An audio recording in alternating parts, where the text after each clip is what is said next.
અરે આવું ચંપાબેન. અરે હું શું કહેતી હતી, વાસી ઉત્તરાયણે તમારા મહેમાન આવ્યા હતા? હા, મને લાગ્યું જ છે તમારા છોકરીને જોવા જ આયા લાગે છે. હં. હા, હું ઓળખું છું છોકરાને. તો અમે પહેલા છે ને એક જ સોસાયટીમાં રહેતા હતા. ના ના, આમ તો છોકરો થોડો નીચી દડીનો નહીં, આમ થોડોક નીચકડો બહુ છે, હાઈટ ઓછી લાગી મને તો.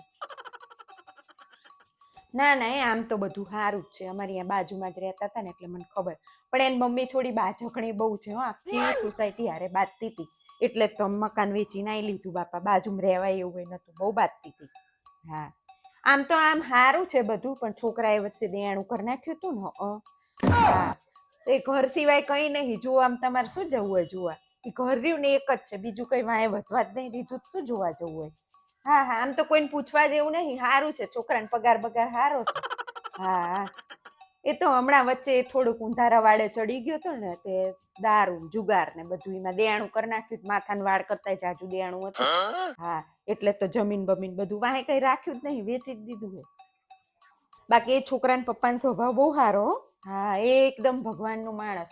પણ આ એની મમ્મી થોડીક એવી છે ને, એને પપ્પાનું કંઈ હાલે નહીં. હા, એ મા દીકરો કરે ને એટલું જ થાય. બાકી તમારે વાંધો નહીં, આમ તો કોઈને પૂછવા જેવું નહીં, સારું જ છે. હા, આ તો મેં જોયો ને એટલે મેં કીધું, આમ તમારે લપ નહીં, પણ આ તો મને એમ થાય કે આ બાજુ છે ને ચંપાબેન, તો લાય થોડુંક કહું. નકર મારે શું આવી કોઈની આખી પાસી કરવાની ટેવ નહીં. આમ તો છોકરો સારો હોય, કંઈ પૂછવા જેવું જ નહીં કોઈ. વાંહે કંઈ હોય જ પૂછવાનું હોય ને. આ છોકરો એક જ છે ને, અત્યારે નોકરી કરે તો અત્યારે બધા એવું કે પગાર સારો. તમને ગમતું હોય તો કરાય તમ તાર. હા હા, 4 માણાને પૂછી લેવાય, એમાં શું વાંધો. આ તો વળી મને એમ થયું કે મેં જોયો ને એટલે મેં કીધું લાય કહું. હવે પહેલાનું બધું હવે અત્યારે થોડું હોય, અત્યારે તો અસલ હે, અસલ તમ તાર કરાય. હાર હાલો, આવજો. આજ પાછું કહેતા નહીં, મેં કીધું એમને કરે એવું થશે કે શિલ્પાબેન બધે તોડાવા કરતા લાગે. આ તો મેં જોયું ને એટલે મેં કીધું, બાકી મારી એવી પંચાયત નહીં. હાર હાલો, હું જોઈ.